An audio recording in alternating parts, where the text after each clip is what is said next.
Hello, my name's Tyler, and this is the What Do I Know podcast. This is like the sixth attempt at making a first episode. For some reason, my computer doesn't. Well, I finally figured out the settings on how to record the actual audio on my computer, as well as the visual. And for some reason, I don't know why, but the recording I did yesterday for like an hour and some change just didn't want to stick around for some reason on my computer. So I just stuck in that so that right after I end whatever I'm going to do here for however long I do it for is going on that device, so I ain't going to lose shit. But it is 9:09 a.m. on Friday, the 3rd of January, 2025. And the point of this podcast is for three major things. One is to figure out morals, principles, and ethics the world agrees upon by having conversations with everyone from any background. And two is having and enjoying conversations and understanding others' perspectives. As I said, from all walks of life, all the way up from CEOs to presidents to kings of nations, all the way down to homeless, to the people off-grid, second, third world countries, people who've never seen the internet before, and everyone in between, blue collar, white collar, I don't care. As long as you can understand me and I can understand you, let's have a conversation. And three is to really figure out for myself, as well for anyone who's watching, what it is to be the highest version of your authentic self and how to get there. What do you gotta do? And I'm thinking that I'm just going to just reach out to probably 100 people a day, just randomly, out of nowhere. Probably starting on Snapchat, because that's what I know best, and then maybe go to X or something like that. Don't know for sure, but just reach out to a bunch of people and basically say, yo, what's up? They respond, or who are you, whatever. And then I say, yeah, I'm starting a podcast called the What Do You Know podcast, or What Do I Know podcast. Basically, it's just learning about the perspective of other people and understanding that the more you know, the less you actually know. Because the more my island of knowledge grows, the more my shores of ignorance grow as well. So this is all about learning and not knowing.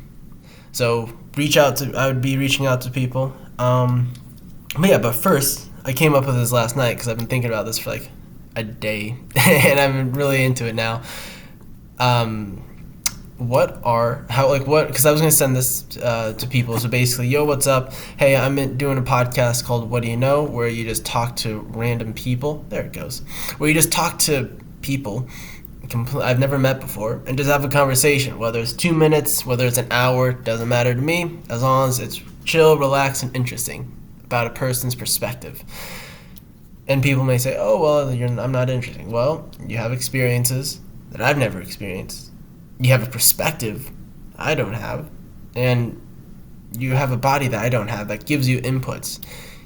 Just like, for example, I have hazel eyes, and people who have blue eyes see sunlight differently, because from my recollection, having a mother who has blue eyes and girlfriends who have had blue eyes, the sunlight affects their eyes are more sensitive to sunlight than mine are. I don't know why, but that's just apparently how it is from my experiences. But I don't know. I'm not an expert. I'm not an ophthalmologist. I don't know. All I know is from my experience and my present knowledge. But circling back, I've figured out that I need to give definitions to principles, morals, and ethics and frameworks so people can actually be prepared. Because I was thinking of hey, let's say someone's name's John. So, hey John, what's up? Not much. Who are you? Well, I'm Tyler. I'm just reaching out because I am starting a podcast about talking to completely random people for 2 minutes to an hour, whatever works, whatever's comfortable. Would you be interested in just hopping on a Google Meet call and just talking about something, whatever you're interested in? And they'd be like, sure, or yeah, or whatever the response is. And then okay. So then I'd send a text or email, however I contact them, basically saying, so what are 3 things you are interested in or have some depth of knowledge in? What are 2 things you don't want to talk about? And what's 1 experience that you want to talk about? And then I'm going to ask you about this at some point in the conversation, most likely towards the end. What are your definitions of what are your frameworks, what are your morals, and what are your principles of what got you to where you are? What do you think are positive, successful morals, principles, and frameworks, and vice versa? But to actually do that, I bet a lot of people don't even know what frameworks are or principles are or morals are. So I got the sales background to me is a framework aspect. But so I was thinking about this last night at 11:51 p.m. And so I wrote down morals are what you deem good or bad and how you judge things. So basically, like if I throw this can out this window, my morals would say that's bad. Some people wouldn't give a shit. But that's just a kind of arbitrary example. But it's just figuring out, given complex situations, what would be positive, good actions, and what would be negative, bad actions.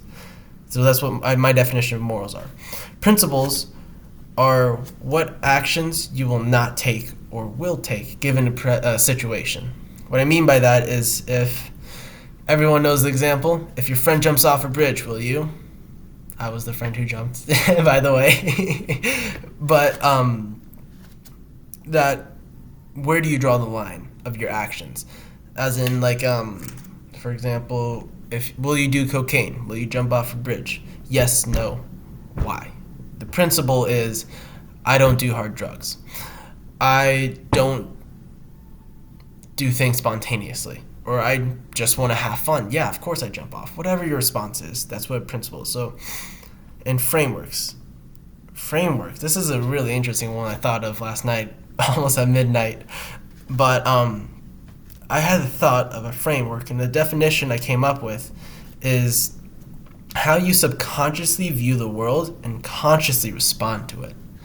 Because I think of it as like rose-tinted glasses. You know, like the ones Elton John wears, or like a kaleidoscope, for example. A little different with a kaleidoscope, but the premise is basically the world. Your body can't pick up on everything that's going on in the world, nor can your mind. So your mind has certain frameworks in place that gives automatic, fast, efficient responses given how you view the world. So for example, if I see, I don't know, if I see a guy playing a guitar on the side of the street, my framework is like, wow, that guy's a hustler. He's really working hard and he's making some good music or jamming out pretty good. I like that. Some people would be like, oh, that bum, that piece of shit, what's he doing out here disturbing the peace? I don't know. Because those are 2 different frames. My frame is a more positive one towards the people because my family has musicians in them. One of my old best friends is trying to be a musician. He's a good guitarist. And now to others, some people like to just listen to the noise of the city. Some people like to not hear music around them. So in that given situation, the guy playing on the side of the street, depending on your frameworks, dictates how you respond and how you feel and how you think to the situation. So to summarize that up, principles are what actions you will and will not take, where you draw the line in the sand of what, and then morals is what dictates good and bad in essence. And frameworks are how you subconsciously and consciously respond and view the world. So they're all kind of interconnected. So like, how do I want to describe this? So I think it starts with frameworks. Now that you can't start with one, but the easiest one to change is probably frameworks. Or actually, no, I don't even know. I don't know anything. I'm just kind of shooting this shit. I'm just kind of shooting stuff out and just kind of hope something sticks to the wall and maybe it resonates with someone. I don't know. This ain't going to be posted for a while. I'm just a little tidbit because I'm ADHD. I am going to post a video I'm going to make a video sometime throughout the week, just talking to someone random, hopefully to more people than just to myself, but I'll talk. I don't care. Every single Saturday or every single week, I'll have one video recorded that's over 15 minutes long, guaranteed. And as long as I do that till my birthday, I'll have 22 episodes of this podcast, 15 minutes or longer. That's the minimum. But yeah, point being is that principles, frameworks, and morals. Why are those important? Why do I want to figure out what the world agrees upon? Well, if the world can agree upon frameworks or what are good positive frameworks, doesn't have to be. That's a complicated. All this is complicated and complex and a practically impossible problem to try and solve. But I'm working on it, and I mean, whoever's watching is also working on it. I want your input. I mean, I think my email. I made an email for this. I don't know if it's actually on YouTube or not, but I'll post it at the very bottom of whatever comments, show notes, or however YouTube works. I'm still learning. And then if anyone's interested, just email me. I don't care. And honestly, email me whatever you want. I'm going to just find stuff out there. It's going to be funny as heck. I do sometimes cuss a lot, but I'm trying not to because I want this to be meant for any age at any point in life. Whether it's a 90-year-old woman or a 3-year-old kid. Doesn't matter to me. I want to be able to help everyone learn about something, learn about others and perspectives and how they view themselves in the world. Circling back, so frameworks. So frameworks are how you in my definition, I'm not a psychologist, I'm not a neuroscientist, I'm not a philosopher. I'm just a guy who reads a lot on the internet and who is a smart aleck or a smart ass or impulsive, fun, ADHD. I don't care. I'm not an expert, point being. But from my understanding, my experience, how you subconsciously view the world and how you consciously respond to it is a framework. Now, why are frameworks important? Well, there's the obvious answer of you can turn a bad situation to a positive one. Like, for example, I'll do a little personal story. Let's see if I still got the scar. Yeah, I do. Okay, so I don't know if y'all be able to see it. Where is it? It's right here. Where is it? Right there below my thumb. It goes shoo, right there. So 2023, I was when I turned 19. I went to a little festival. Not a little festival. It was a phenomenal festival called Summer Camp. Now, my ex, but my girlfriend at the time, the amazing Gabriella Eidenmiller.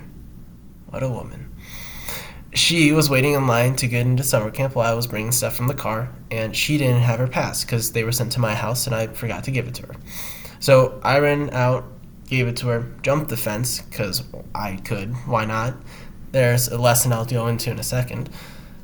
But I jumped the fence and gave it to her, and I jumped back. And on the prongs of the normal chain link fence, I basically my hand right in here went and spun.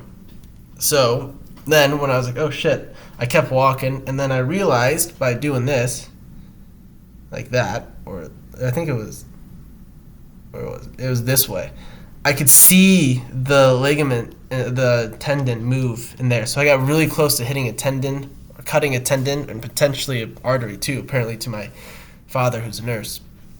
I don't know, but I got lucky. But it was bleeding bad.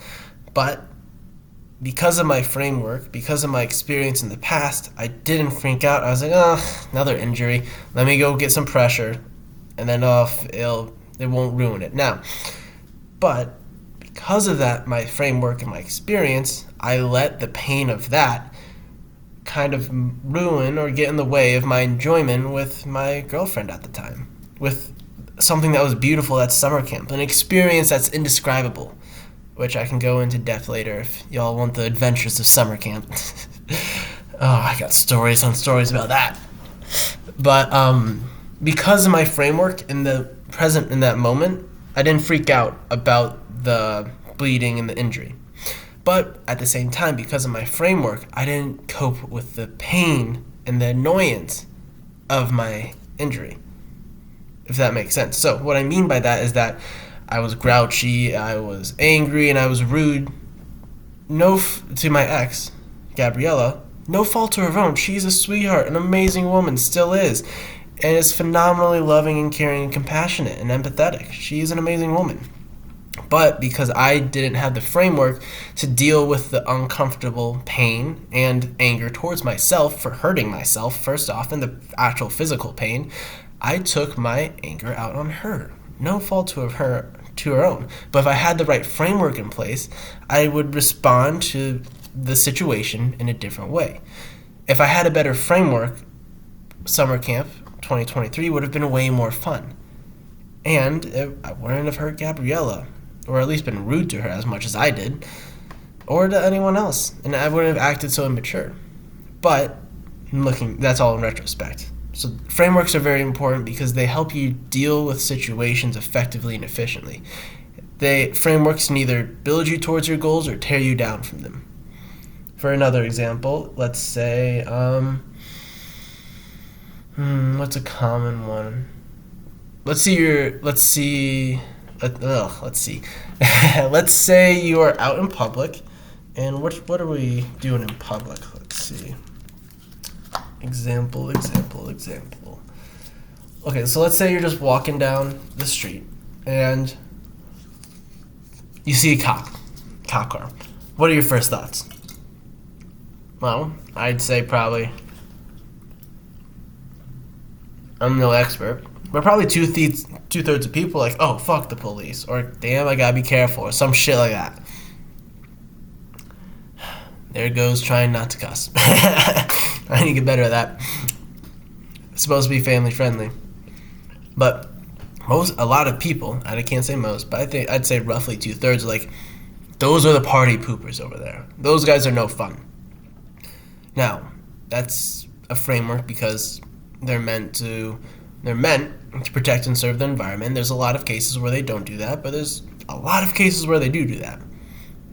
But because of the bad cases where they abuse the situation or in their status, because they sometimes stop people from having fun who aren't doing any harm to themselves or others or in the environment, they are known as party poopers.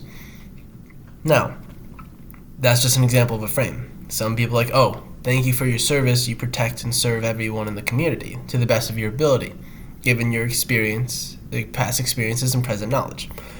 Some people say, F you ruin fun and other things. Races, etc., etc. That's a conversation I don't care about right now. So that's why frameworks are important, because they dictate how you respond to situations and how you internalize experiences. If you have a good framework in place, you're going to internalize experiences to learn from them and to enjoy them. If you have a bad one, you're going to be stagnant.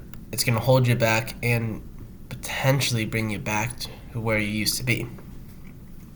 Another cool thing about frameworks is that if you have the right one, which I'm still learning on, I'm no expert by far, I'm still learning how to do all this. I can't talk with certainty nor confidence because the experience, the credibility I have is 20 years of living. That's it. That's it. So don't take everything with a grain of salt because I don't know what I'm talking about. That's why the podcast is called the What Do I Know podcast, because I know nothing for sure. I know very little. Even if I said I know a lot, that's false because there's so much information out there. I can't even know what a lot is. Circling back, focusing. Frameworks are important to dictate how you internalize. Frameworks are how you subconsciously view the world and consciously respond to it. Now, I hope I explained frameworks okay or well enough, or that someone understands this, and I'm going to revisit this because the more times I do this podcast and record and just talk, the better I'll get at it. So, next thing. So, morals. Now, as I define morals is that I deem morals, the definition is what you deem is good or bad and how you judge. So what do I mean by that? Well, So everyone's been on the internet. I mean, that's how you're watching this. Someone's probably heard moral superiority. I did not pronounce that word right. Moral superiority. I don't think I still pronounced it right. Being in a place where your morals are better than others, basically. I'm always, like, for example, that's too controversial to bring that one up. Let's think. Plastic straws, right? Anyone who uses plastics, for example, if I went into San Francisco a while back and they had a plastic straw, which sucked, it literally would dissolve in your drink. But the reason I bring that up is because some people view plastic straws as hazardous to environmental life. And if you use if I only use paper straws and you only use plastic straws, I am better than you because I use paper straws and I think of the environment. Not actually how it works, but that's an example of moral superiority. I am better than you because I do this and you do that. Or you think this way and I think this way. Or I do this thing and you do that thing. Whatever it may be. For example, like in the like fitness industry, stretching potentially, or eating certain things, or steroids, or pre-workout, or any other things like not hitting leg day, or etc., etc. Because moral superiority is basically I do something that you don't do, and I'm better for it. My opinions matter more than you, in that sense, or yeah, I'm better than you because I do these things, or I view this way, basically, is what moral superiority is. So what are morals then? Well, morals are what dictates good and bad. And why is that important? Well, you gotta figure out what actions are going to actually bring you towards your goals. And morally, what does that mean? Well, morally, in general, you don't cheat people. That's not gonna. It could temporarily bring you to your goals, but I mean, it could tear you down really fast. Or, for example, we can use Al Capone. Al Capone, Chicago's greatest gangster of the time, was defeated because he didn't pay his taxes. Taxes got that guy. From my recollection, I'm not for sure. Look into it. Eventually, I'll have show notes of like the actual facts of stuff I talk about, because I do everything off of memory, because I think that's more fun and authentic. Afterwards, eventually, I'll look into it and then put in what I find below. But I recall Al Capone got brought in because he didn't pay his taxes. Now, why do I bring that up? Well, morals could be like, I pay my bills on time. That's a good thing to do. I'm someone who doesn't have any debt, which I don't right now, but I will eventually, to a point. I don't have any bad debt. So right now, I could say, oh, I don't have any debt. I'm better at finances than you are. But if you talk to someone who's investing into a business, a startup, or going to school, well, those are all potential good sources of debt because they're investments, compared to someone who doesn't have any credit, who can't buy a home, etc., etc. So morals are just a way to figure out, in general, what you deem is good and what you deem is bad. Now, principles. My definition of principles, once again, are what actions you will and will not take. And I gave a brief example earlier of like, would you jump off a bridge with your friends? I got a story about that too, actually. But, I'll go into the story. So, basically, my friend Shannon Tuma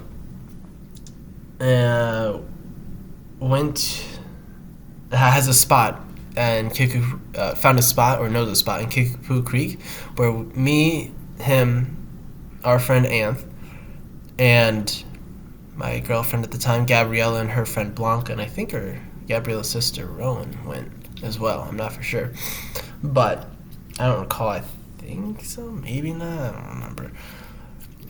But it was a train overpass, a train bridge. But the water was kind of low. And there was actually a couple there already. And we wanted to go jump off the bridge. But we didn't. I saw trees in the water, and no one was going to jump in from maybe 15 feet, 20 feet. I don't know. It may have probably been higher than that. Let's say 15 to 30 feet. I'm not for sure. I'm going to bring him. Next time I go there, I'm going to figure that out. That's interesting. But I borrowed this lady's water shoes, which were like 3 sizes smaller than I actually could fit. So like the ball, like half my feet, like my heel, like 1/3 from basically my heel to like the arch of my foot was out of the water shoe.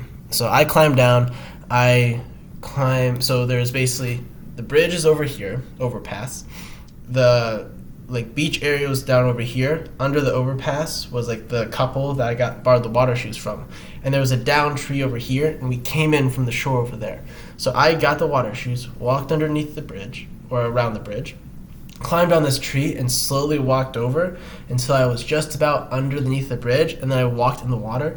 And a little tidbit, if anyone is going to jump in bridges, make sure that it's moving water, first off. Never go in still water.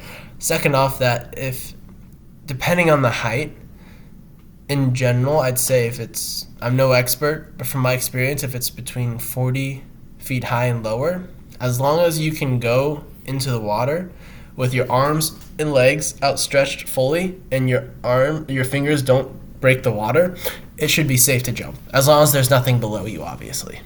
But that's what I did. I went into the creek, into the river, and just bobbed and figured out what areas are safe and not, and used the graffiti on the bridge and what would those be called?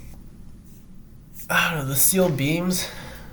Structural engineering is fascinating. I need to learn more terms about that.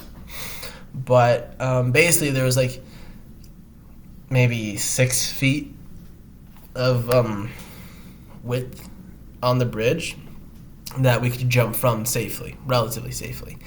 And we did that, and we had fun, and then we went there again and had a blast. But the point being, principles is figuring out what you will do and what you won't do, basically. So I wasn't willing to jump off a bridge that I didn't know was safe, but I was willing to go figure out if it was safe for everyone who was there and for myself to have fun. I was willing to ask someone for help to borrow their water shoes. I wasn't willing to go in there barefoot because I don't know what's down there. You know what I mean? So it's just deciding what actions you will and will not take. And that's why all three are really important. And the reason why I want to know all three is because I want to figure out what works for the mass majority of people. I mean, we have YouTube, and you can find podcasts and YouTube videos and etc. of millionaires talking about the frameworks, principles, and morals. I mean, like, where was it? I got a book from Ray Dalio somewhere on my wall there. Yeah, I got a book. I think it's that red one. It is that one right there, that red and white one. And that red and white one's a book all about principles from Ray Dalio. Phenomenal guy. Really, really recommend reading The Changing World Order. It's a trip. It's a scary book.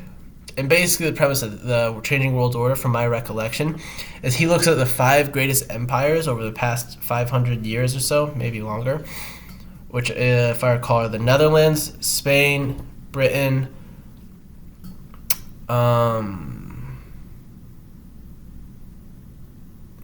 there's some other ones. Why am I blanking on them? The Dutch is the Netherlands, France, and the United States. Oh, and China, and China as well. He looks at the 5 greatest empires throughout history and figures out why they came to power, why they became global superpowers, and why they fell from being a global superpower. Fascinating book. And he also gives a scale of where the United States is at on the decline. It's a scary book if you actually read it in depth. It took me way longer to read that book because it was just like so filled with information. It was phenomenal. Read it. Changing the World Order, Ray Dalio, phenomenal. What was the point of that? Why did I bring that up? Oh, principles, yeah. It's just deciding what actions you will and will not take. Where do you draw the line, basically. But yeah, so the reason I want to figure all this stuff out is because I want to find what the average person's frameworks, morals, and principles are. I want to figure out what they want to achieve and what morals, frameworks, and principles they have to adopt or let go, let go to achieve what they want to achieve. Because everyone has different goals, everyone has different ambitions, everyone has different past experiences, everyone has different present knowledge, and everyone interprets the day-to-day differently. Everyone has different goals and ambitions and what they want to do and experience in life. So I want to try and have this podcast be the hub where everyone comes to and just talks with one another, figures out where they want to go, what price they're willing to pay to get there, and what they have to learn to get there. Good foundation is frameworks, morals, and principles, which is basically how you view the world, how you act in the world, and what you won't do in the world. Basically, right? Principles are what you won't do in the world, what you will and won't do. Morals are basically what is good and bad in the world, and frameworks are how you view the world. So with those three things, if you know what you want to do, you can learn then how to adopt the things that are going to help you. And I also like to talk to people, and I think, at least this day and age, for my generation, because I'm 20 years old right now, I think a lot of people, from my experience, don't know what a good, engaging conversation is with a stranger. So I'm just going to talk to complete strangers and then have a conversation. Because why the hell not? I mean, first off, I'm going to start not talking to strangers because I got to figure out the kinks. Like, the next video or podcast I'm going to post after this one is going to be a conversation with my best friend Cameron. Cameron Shaw, my old roommate. He's an amazing guy. Really good salesman. Phenomenal guy. But eventually, I want to say after maybe 4 or 5 episodes of talking to people I know, during that time I just find someone I don't know. There is the girl on Tinder that I've met who I jokingly said, hey, I'm going to start a podcast. You want to join? And she said yes. So maybe she'll be the first person that I actually haven't met in person that I talk to. That'd be cool. That would be cool. But yeah, this is just an adventure to figure out conversation and perspectives of the world. I think it'll be cool. I think it'll be fun. Plus, I'm not doing it for anyone, really. I do it for myself because I love to talk. And working from home, I don't get to talk to a lot of people, like actually have a conversation. So if I keep working from home, I can talk to all sorts of people. Now, the path I'm walking isn't one of normalcy. But with that and to add to that, what the characteristics, principles, morals, frameworks, actions of the 5 people you hang out with the most, spend the most time with, you will copy and replace those same things. What I mean by that, in a really complex way, I think Jim Rohn said it best. The 5 people you hang out with, you'll become the 6th. Whether it's the 6th millionaire, 6th loser, 6th brokey, 6th dad or parent, 6th entrepreneur, 6th broker, whatever you want to, 6th whatever your friend group is, 6th drunk, addict, whatever you want to replace it with. So I want to be someone who at least can give some good onto this wild west that is the internet. At least that's my intention. But I do it for me. A little selfish, but I don't care. Because I like to learn. I like to talk to people. So I'm just going to make that happen. I'm going to make an environment for myself because I haven't been able to find one. Well, that's not true. I haven't been able to find one that I really wanted to stay in touch with consistently. So I'm going to make that. And if people like it, cool. If people don't like it, I don't care. I'm here for me, not for y'all. But I am here for y'all. That's funny. But yeah, probably should work on transitions. What makes a good transition? I guess pondering questions or just having a follow-up question. So okay, let me ask you this. Whoever is listening, even if it's just me, active listening. How do you be a good active listener while also still thinking of what you're going to respond?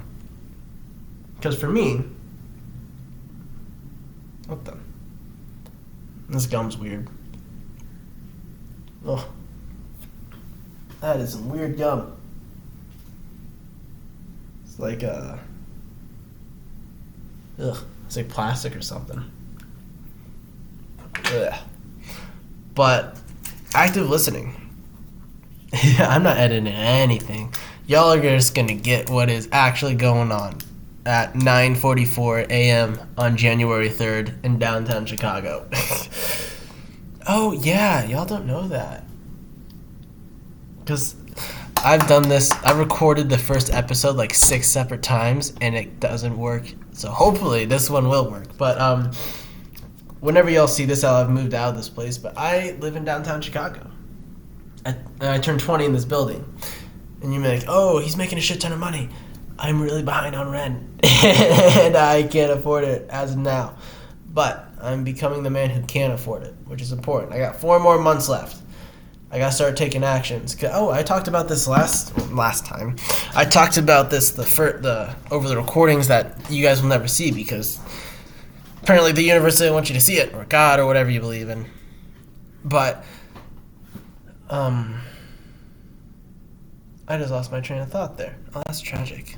What was I talking about? Not being able to afford bills, being in a shit ton of debt, moving out, becoming the man who can afford this place. Oh, yeah. So I was reading this book. I am reading this book. One of like the 6 I'm reading. It's called In Search for the Miraculous. This book is crazy awesome. Really insightful. A little hippie spiritual side, but I'm a hippie. Oh, just for anyone who... I classify myself as a city boy who was raised in the country, who is an entrepreneur with the spirit of a 60s hippie. But it's really interesting.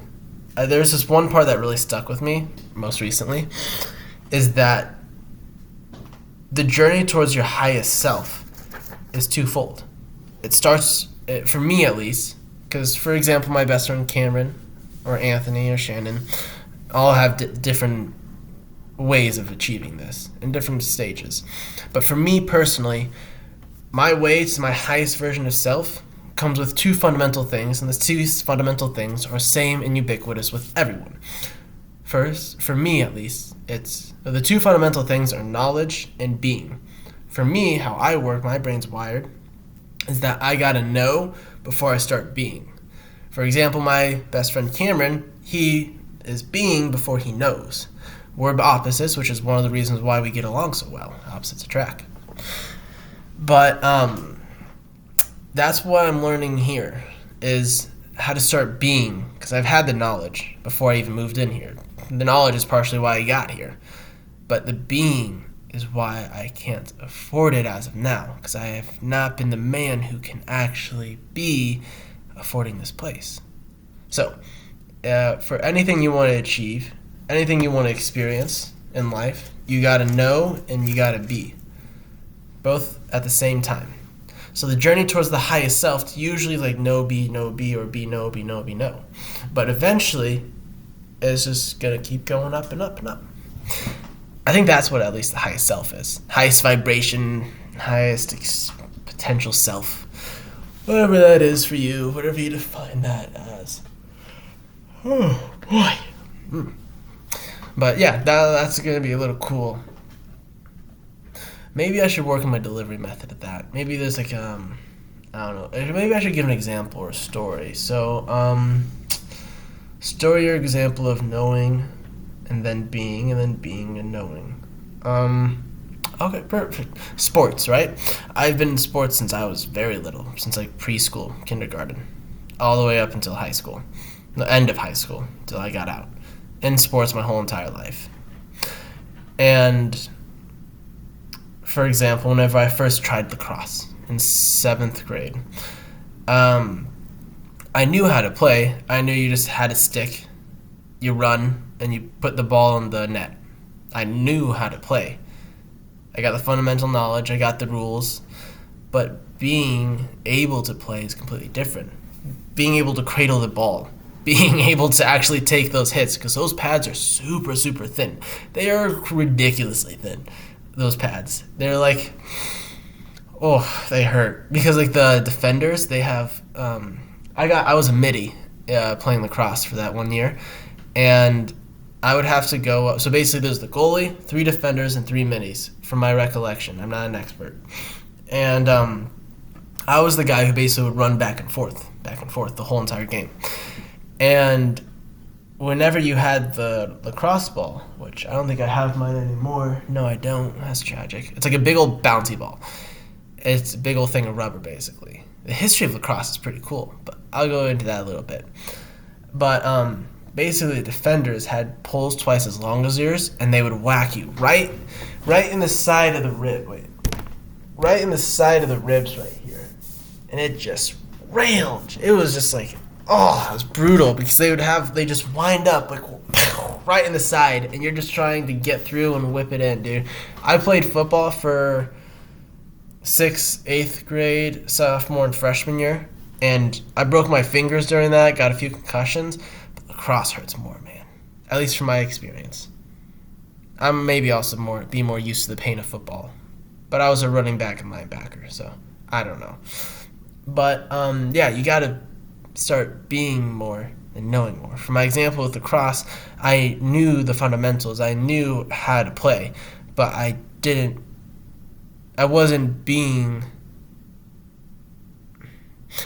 taking action to understand what being, how do I phrase this properly? So I had the knowledge to understand how the game worked, but I didn't take action to actually experience how the games work. With that experience then becomes being. With the knowledge then comes understanding. Yeah, that's a way. I like how I explained that. Okay, we're going to roll with that. So knowing is understanding how to do something. Being is taking action to do something.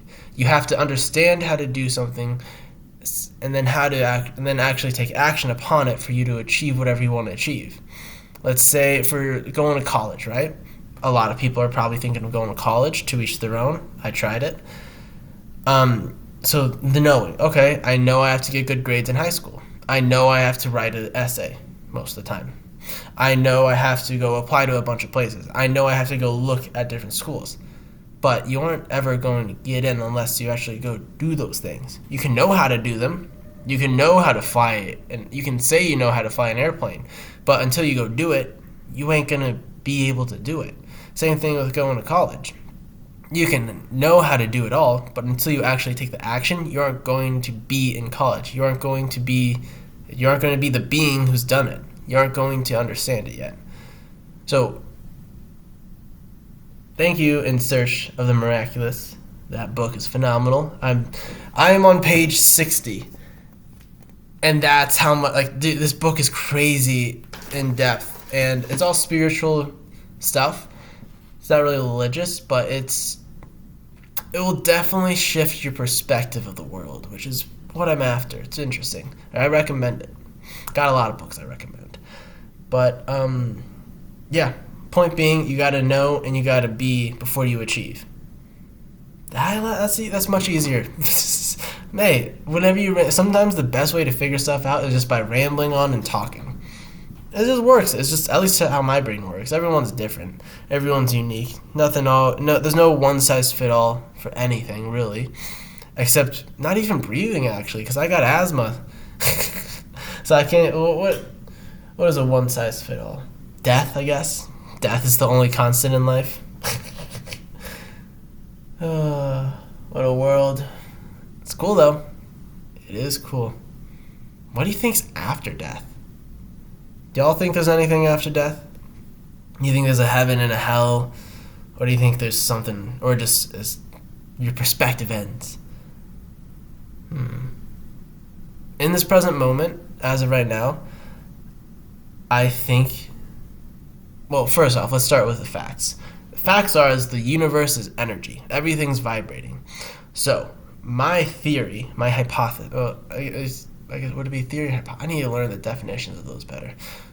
My theory or hypothesis, whichever one is one that is not should be tested but hasn't been tested. I think it's a oh my gosh, why am I blanking on this word?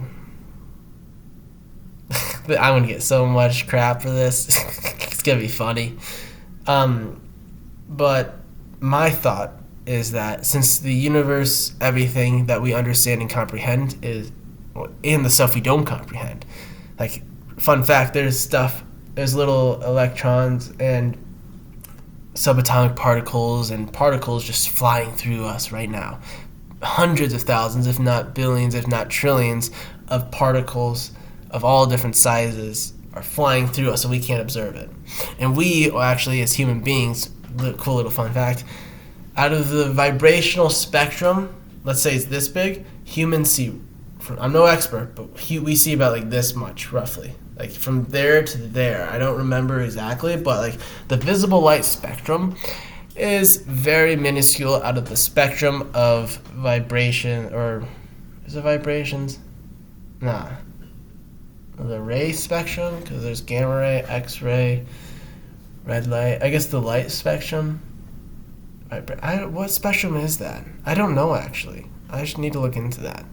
But the visible, what humans can comprehend off the visible light spectrum, or the light spectrum, or however, the radiation spectrum maybe, like because it goes from gamma to ultraviolet. I don't know. I really don't know. But I remember this, that what our bodies can comprehend is so minuscule to what's actually going on out there.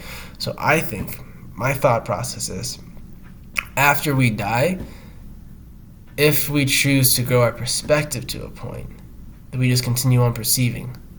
Kind of like an afterlife, but you just become more aware of energy and vibrations. I don't know. What are your thoughts? I mean, I know I personally was raised Christian and then went to a Catholic school and then kind of left Christianity and Catholicism and then kind of got introduced to Buddhism and spirituality by my wonderful ex, Gabriella. And I haven't studied religious texts that much. I mean, I have a Bible and I've read it, but I haven't read the Quran or any other like religious texts. So I don't know. I gotta do that eventually. But just my thought as of right now, as of January 3rd, 2025 at 20 years old. So I don't know anything. I don't know much. Yeah, what are your thoughts? What do you think is going to happen after life? Hey, maybe I just bring that on to... Hey, if someone responds to that and actually wants to join and have a conversation about it, go for it. Let's see if it actually happens or not. That'd be cool. That'd be weird. Some friends is like, yeah, let's talk about this and jump on. That'd be fun. That'd be a cool conversation. That'd be dope. I don't know. I'm really excited for this podcast. It's literally, I just get to talk to people about random stuff. I love doing that. I mean, you can ask almost anyone that's known me for a little bit. I talk a lot, and I'm very weird. In the aspect of, I don't really care what others think.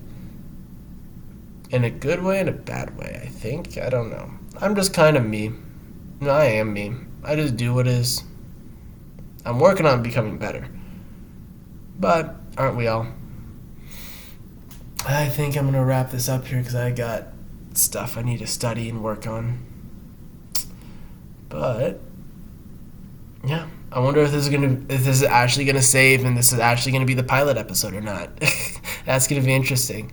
Who knows? This is like the 6th time, as I've mentioned earlier, I've actually started trying to record this. So hopefully it saves. If it doesn't, not the end of the world. I can at least work on the cussing if it does, and I'm gonna get better at that because I want to be able to have everyone from every walk of life at any age watch this and experience it. But yeah, Welcome to the What Do I Know podcast, where all we do here is just talk about perspectives, experiences, morals, frameworks, and principles.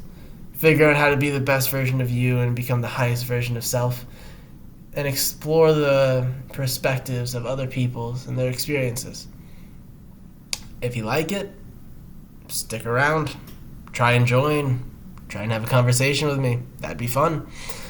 If you don't like it, I don't care. Go find something else to watch. Appreciate y'all. Till next time.